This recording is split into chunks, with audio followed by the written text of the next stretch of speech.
in Minnesota on Ramp Up to Readiness, which is an advisory program to get students ready for college. So integration dollars, again, are used to fund these programs. AVID in particular is one that comes with a fairly hefty price tag, and we need this funding to be able to run that program. Finally, goal 4, to increase intercultural interaction. As you remember, that is one of the things that we are to use our money for, to increase that contact between students of different races among K-12 students and their families within our schools. So here's where we put a substantial amount of dollars towards interpretive services. There's a big cost to that in our district, with many families not having English as their first language. Then there are other arts programs like the Columbia Academy Musical, and other programs like the Columbia Academy Courage Retreat or the Summer Engineering Program, trips to Park Square Theater, and then artists that we bring in to work with our kids here. And so all of those, again, are funded in part at least by our integration funds. And then finally, because we are part of a cultural collaborative, because we are part of WEMEP, this is where we also, there is a fee for that, there's a cost for being part of that group, and those dollars come from our integration plan. So our hope is that we will have a plan that you will find makes sense, and that the Department of Education will approve, and then that the legislature will have those dollars available, and that we will be able to fund all of these programs next year. I suppose worst case scenario would be that the legislature does not put dollars into integration, and there would be, as you can see, a large number of programs, a large number of services that would be more difficult for us to fund without that. So that's our report for tonight in terms of what we are planning to do with our integration dollars next year. Questions? Anybody? All right. Well, thanks, Dwayne. Okay, Appreciate thank it. you. Thanks, Wayne. Next is MnDOT Safe Route to School Grant. Christine Stunkel, Director of Community Education.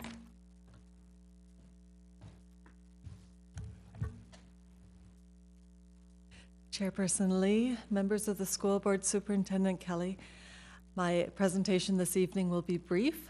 We have applied as a school district to the Minnesota Department of Transportation for their Safe Routes to School non-infrastructure grant. You might remember that we currently have a grant through MnDOT for a planning grant for looking at the needs of all of our schools. And what we are doing this year is working with a consultant to do walkability and bikeability assessments of all of our sites, and also tallying to identify how many of our students are walking and biking to school. That planning is to coincide with applying for future MnDOT grants. And what we determined was that at this point we were ready to apply for a non-infrastructure grant versus an infrastructure grant. So the details of this non-infrastructure grant are in your board packet. And but briefly, what we're doing is building on some of the initiatives that have already been established this past year in our schools through our Statewide Health Improvement Program grant, SHIP. We are purchasing through SHIP bike helmets for the 3 elementary schools and Columbia Academy. And these bike helmets will be used to build on the bikes that the PE teacher at Valley View was able to secure for their PE program. And so Heidi Ostrander was able to secure 50 bikes for Valley View, and they're integrating that into their PE curriculum. And what we would like to do with this grant that we've applied through MnDOT is to be able to rotate those bikes to the other 2 elementaries and integrate that into the PE curriculum. In addition to that, at Columbia Academy's Achieve program, we would be training the students on doing some basic bike maintenance. And so they would be able to do some of the tire repairs and such. What this is really going to enable our students to do is learn the lifelong skill of both bike riding and doing some basic bike maintenance. And MnDOT, this really falls in line with MnDOT's, not only their goals, but also the resources that they can provide. So we've applied for this non-infrastructure grant through MnDOT. What I'm bringing forward tonight is just some information about that grant application. I'll be back in 2 weeks to ask that you pass the resolution to support this grant application. And then at the end of March, we'll learn if we've been approved or not through this MnDOT grant. Do you have any questions? Got any questions? Well, thank you very much. We Thank you. appreciate it. Thank you. Thank you. Next on the agenda is class size study. Nicole Hallaby, Director of Student Services.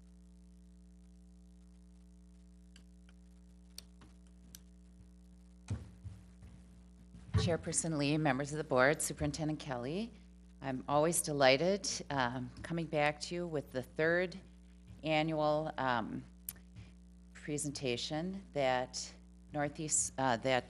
Metro EXU, that's Educational Service Cooperative Units. They're regional consortiums around the state that provide services to districts, and as you know, we belong to Metro EXU. And this is the fourth year, that they have allowed districts in the metropolitan area to participate in a class-size study.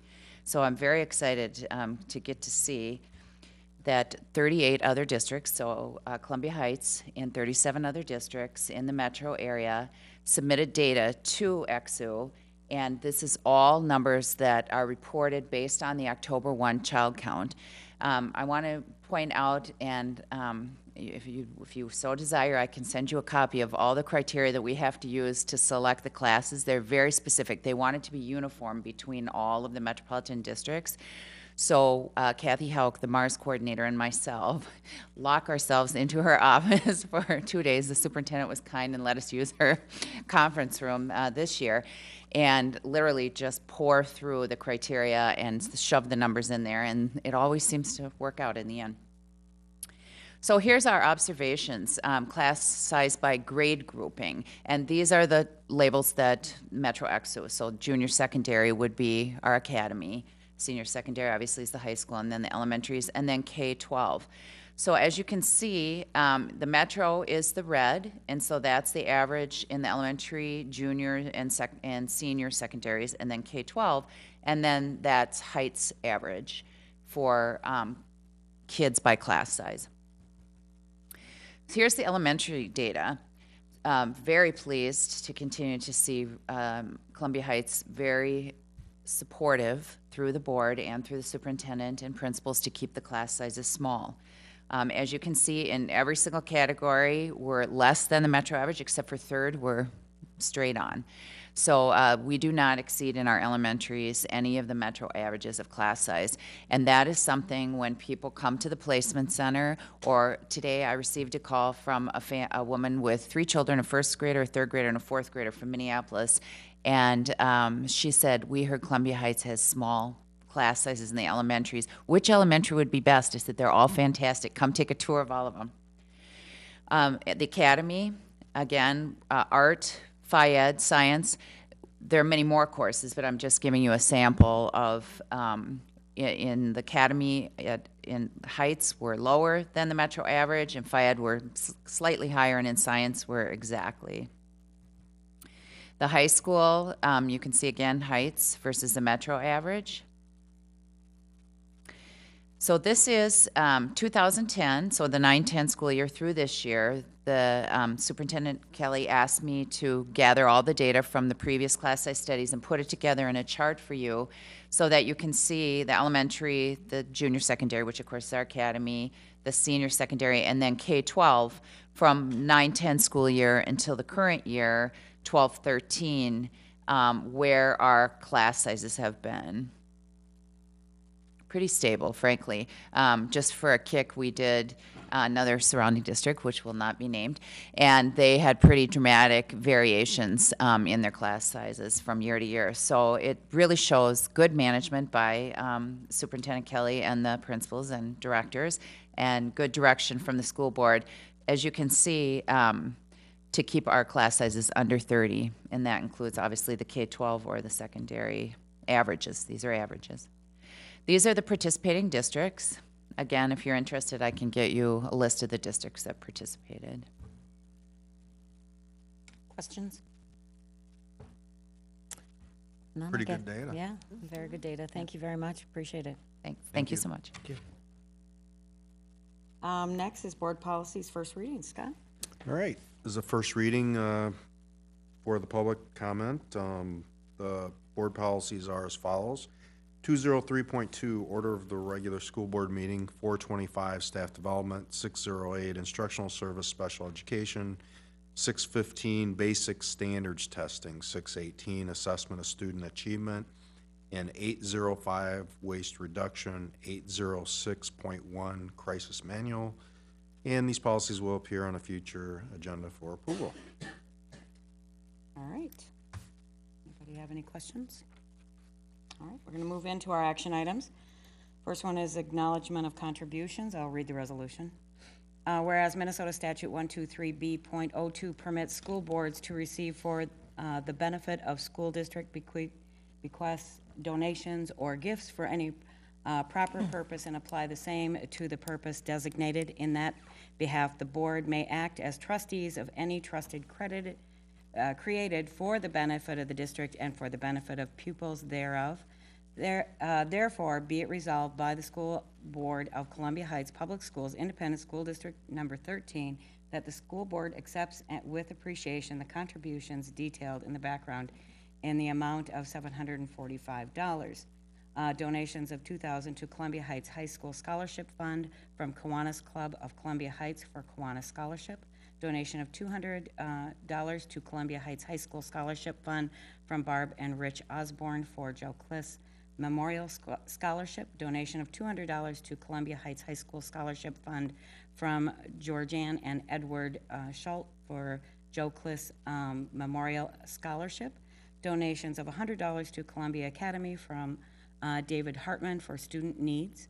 Donations of pork and supplies to Columbia Heights Public Schools from Bill Streff for all the staff picnic, estimated value of $862. Donations of books to Highland Elementary from Michelle DeWitt for ice cream and books family event, estimated value $267. Total fiscal year 2012 to 2013 monetary contributions to date is $36,449.66. I will take a motion on the floor to accept the donations. So moved. Second. Got a motion by Ted, seconded by Scott. Is there any discussion? I just have a question. 745, I mean, is that, that's an error? Is that an error? Oh, okay. Okay. What? It's what? Oh, up in the top, the detailed background amount of 745? What should it be? That's what she's looking at.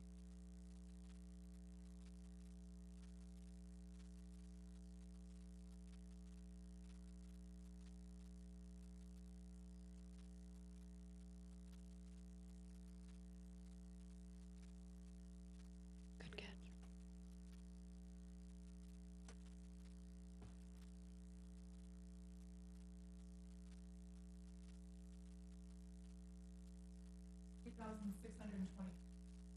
All right.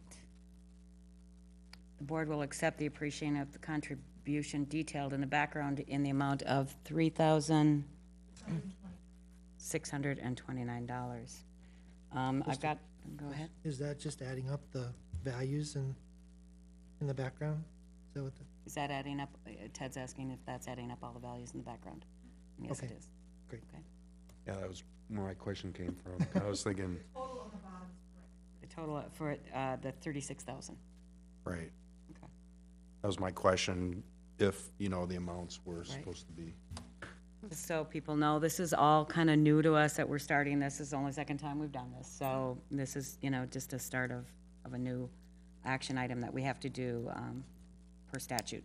So I've got a motion on the floor by Ted, seconded by Scott. Further discussion regarding gifts and contributions.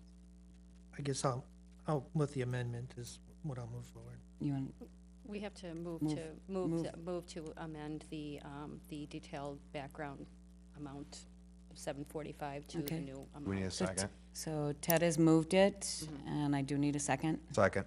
A second. Discussion? Seeing none, all those in favor say aye. Aye. Opposed?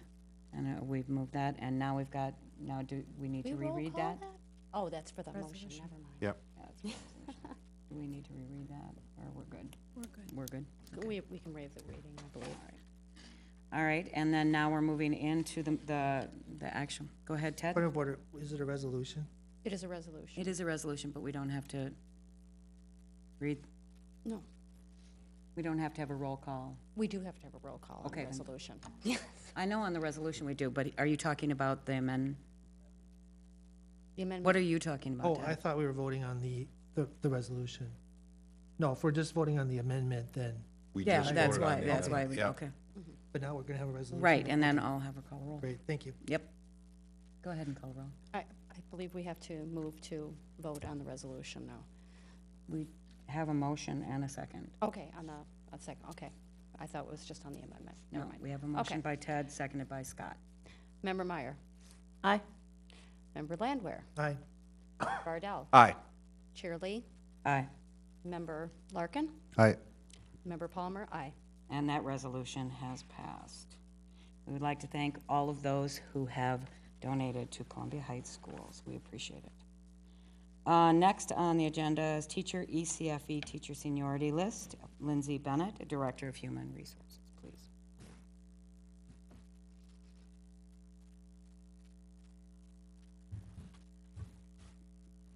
Madam Chair, members of the board, Superintendent Kelly, HR, we continually monitor and update the teacher and the ECFE seniority lists. There are two separate lists for the two groups that are covered under the teachers' collective bargaining agreement. Each year, we send out these lists to staff so they can review it and have any changes or talk to HR if they have any concerns. So we went through that, so I'm bringing forward the teacher and the ECFE teacher seniority list for approval tonight. All right, I'll entertain a motion on the floor. A move. Second. Motion by Scott, seconded by Ted. Discussion on the seniority list. Any questions? Seeing none, all those in favor say aye. Aye. Opposed? And that motion has carried. Thanks, Lindsay. Thank We you. appreciate it. Updated 2012-2013 budget. Bill Homer, Director of Finance and Operations.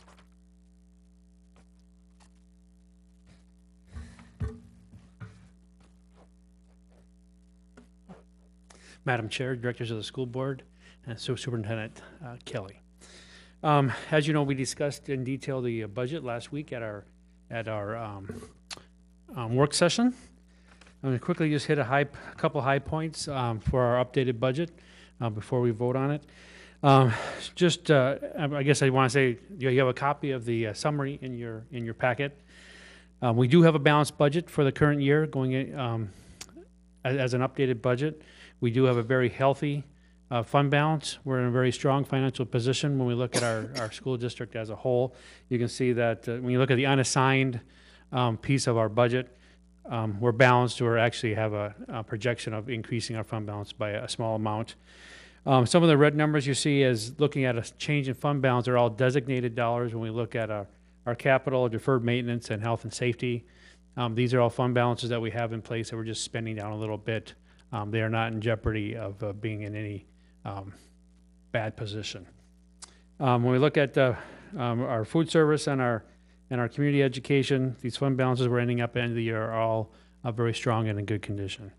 So I guess at this point, I'd just like to entertain any questions if you have any.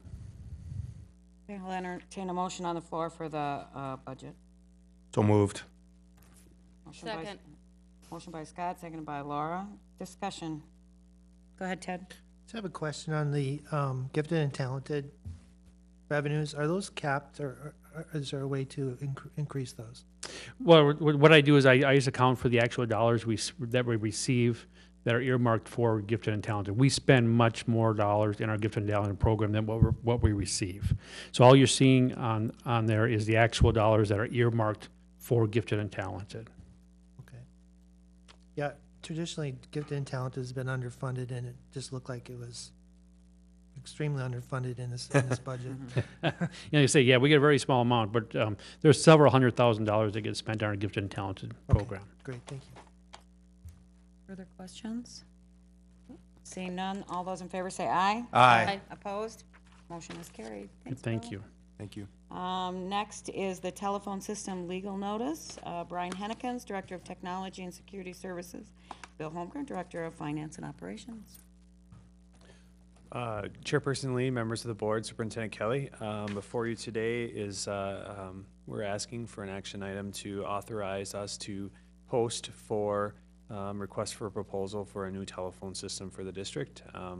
We presented you with information on why we're going forward with this, and again, it's just authorization to take bids and cost estimates on getting a new phone system for the district.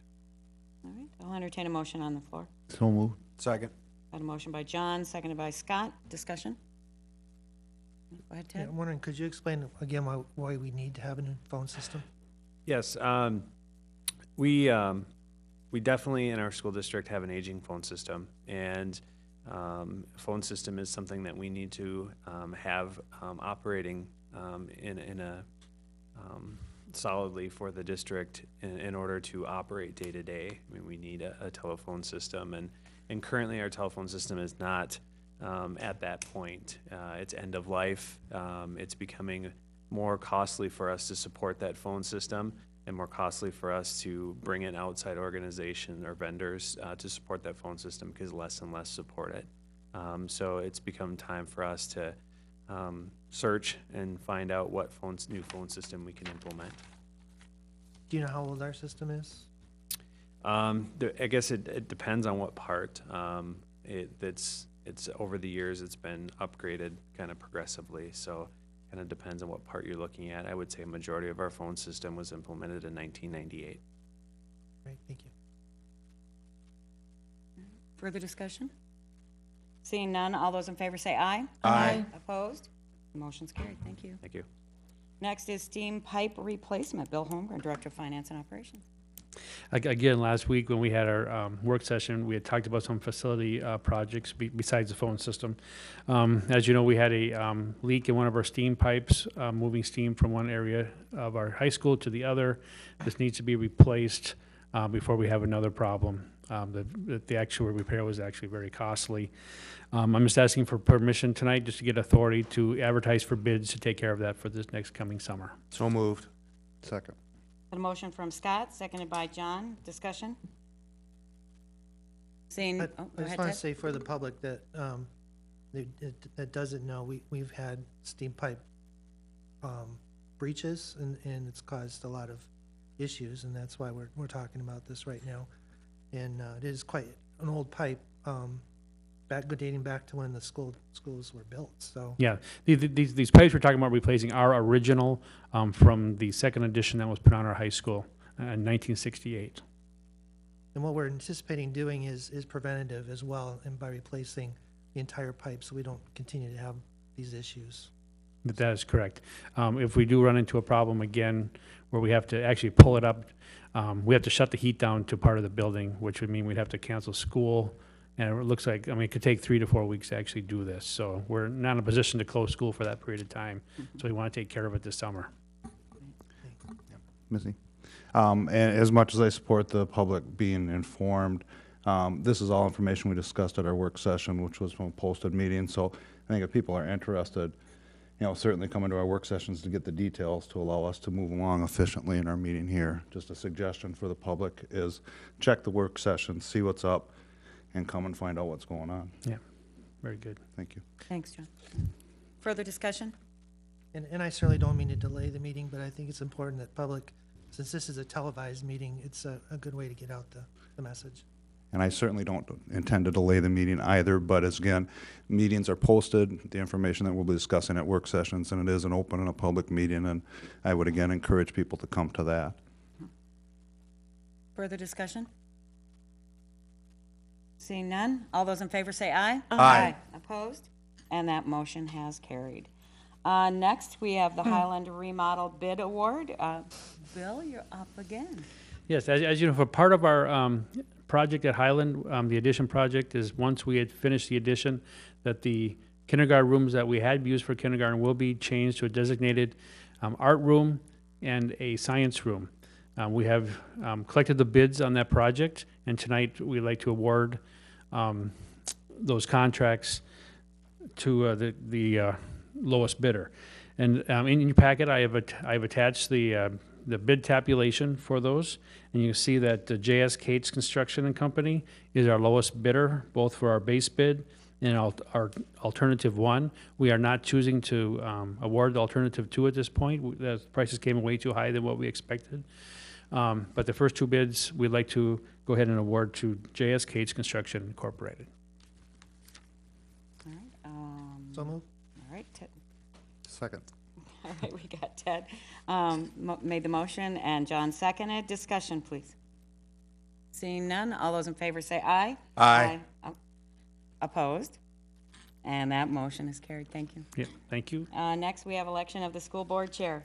At this time, it has been brought to my attention that I'd like to open up the nominations. If there's anyone that would like to be, I would need a motion if we want to reopen Easy for you to nomination. say. Yeah, thank you. can Missy, I stumble. would like to make a motion to reopen the nominations. All right, do I hear a second? Is there a second? I will second that. Discussion. Go ahead, Ted. I believe that's out of order. I think we closed nominations Did I do it wrong? first night. The motion is in order. Nominations were closed, but a motion to reopen them is in order. So, further discussion on reopening the nominations. Seeing none, all those in favor say aye. Aye. Aye. Opposed? No. All right, and the motion has carried 4-2. So, with that, is there anyone here that would like to make a nomination? I'd like to nominate Scott Bardell, and I'd like to say something in regards to that. I wrote some stuff down just so I would make sure I got it right. As a board, go ahead. I might if I'm doing it wrong. Nominations first, and then Okay. you would have discussion. And Yeah. Yeah. We and can- then you can, yeah. Okay, that's Yeah. fine. I'm sorry. Have discussion, that's Okay. fine. For further nominations? Are there any further nominations? Well, Ted's already been nominated, so. No, I know, but I can open them up to more people Oh, if there's yeah. any further nominations. Any further nominations? I have to say it 3 times. Go ahead. Point of order, so we are using these existing nominations? that were Existing done? nominations and then anyone else that, so it always stays as the existing, yes. I just want to say, I was never made aware that this was going to happen tonight. This is a total surprise. I'm surprised we have a parliamentarian, a person here, so it seems to me that this was possibly planned. And if it was, I would like to have known about it ahead of time, just out of courtesy. Further discussion? Clarification on I made a nomination for Scott. Okay. The existing nominations stand then, so both Missy and Ted. Me, Ted, and now the nomination for Scott, Okay. all right, as chair. Are we doing this right? Okay, thank you. Question, Go ahead, Ted. how would that affect, since Scott has been elected as vice chair? If he is actually elected as vice chair, that would leave a vacancy. So then we have to make a notice that there is a vacancy, and at the next board meeting, then that would be where the nominations would come in the election. Okay, and where is that found? Is that in Robert's rules, or? Can you address that, please? You're referring to the provision regarding the filling of the vacancy? Yes, he is. He's talking about Yep. filling the Where's the vacancy. vacancy? It is in Robert's rules. If you give me a minute, I can find the page reference for you. No, that's fine. I'm just wanting to make sure we follow proper procedure. Okay. All right, so so we have no other further nominations. Go ahead, John, you can, Okay, I just want to make sure that I say what I've got going here. I guess as a board, We're going on 2 months of not being able to seat a board chair. We'll close the nominations first. Oh, sorry. Okay, I'm sorry, I apologize. Nope, my This bad. is something new for me. At this time, would we need a motion to close them? It's not necessary to have a formal motion to close nominations. If it's clear no one else wants to make a nomination, you can just declare them closed. Okay, at this point, we're going to be closing nominations for board chair. All right, John, go ahead. Okay, here we go again. As I said, we're going on 2 months of not being able to seat a board chair. Throughout this process, aside from this board chair issue, I do believe the board is functioning sound, and as a group, we're making good decisions. Unfortunately, my concern is the perception is, or will be, that we can't agree on things. During this time, I've heard other members say that this is all about needing change. I've also heard it said, this is not about Ted, and this is not about Missy. Because of this, and in the interest of change, I therefore nominated Scott Bardell, asking him to reconsider his nomination of board chair. I know initially that you were not interested, but for the good of our group and in the interest of change, as well as what's best for our kids and our constituents, I ask that you consider being the board chair. I reluctantly accept nomination. I always want to do what the board wishes is the best thing to do for the board and the schools. My initial reluctance was due to private concerns, time commitments, things like that. On the other hand, I'm here to serve, and service before self. So, if that's the board's will. Further discussion? Ted, go ahead. You raise a good point, Scott, about concerns about time, about concerns about being available. As I mentioned in the first meeting, I have pretty much a near perfect attendance, and I have for the last 4 years on the board. I'm very available to be board chair. And when we talk about change, I've never been board chair, never had that opportunity, even though I've tried for several years, for 4 or 5 years. That would be significant change to elect somebody who, nobody has had the difficulty that I've had in becoming elected board chair in this board. I want to point out, nobody's given any indication why I would not be a good board chair. I've asked for it over the last few weeks, or actually a few months, and all of last year, or in 2011. Nobody said anything. And if there is a concern, please say it. I'd like to hear it. And I think it's important for the public to hear it as well. So if you want change, if you want a new leadership for the board, I would be that person. And I don't know why we would need someone else involved in the chair nomination in the election. So I would urge you to vote. If you want to vote for change and vote for a new direction, vote for me. Further discussion? Well, I guess at this point, it's up to me to make a brief statement. You've asked for clarification, and I understand that you have run for chair, and with all due respect. I feel that the chair is a position of leadership and someone that can bring a board together in strength and not that anyone is any different in the chair position than any other board member, because that's the way it isn't. It isn't. My lack of support for you, Ted, is for the reason that there was never one time that you ever consulted with me as board chair and as a team player. And I'm sorry to say that. I do respect you as a person and as a board member, but I believe that if there's change, if that's what you really want, we would have done that 2 years ago, because that's what we did. I stepped out of the role of being chair at that time for change, and you did not go forward with that. So I have an issue with that, and I'm all about change. I am more than willing to step away from the chair position. I have sat in this position for a while. I don't want to make this a big process, but I do believe it's about kids and it's about leadership and bringing together as a team, and I've always believed that. And for that, that's some of the reasons. And I apologize, but I feel very strongly on building together. And I just don't think that you can do that. And I'm sorry. I just want to respond to that. I have reached out to you several times, and again, this is not a personal thing, but I have reached out to every single person in this board, and I would continue to do so as board chair. 2 years ago, Member Bardell was nominated by you. Member Bardell nominated you last year. He nominated you again this year. If we want real change, we should get away from people nominating over and over again. Obviously, there's been a continuation in leadership of the same ilk throughout the years. And I've not been part of that, and you know I haven't, and the record shows I haven't been part of that.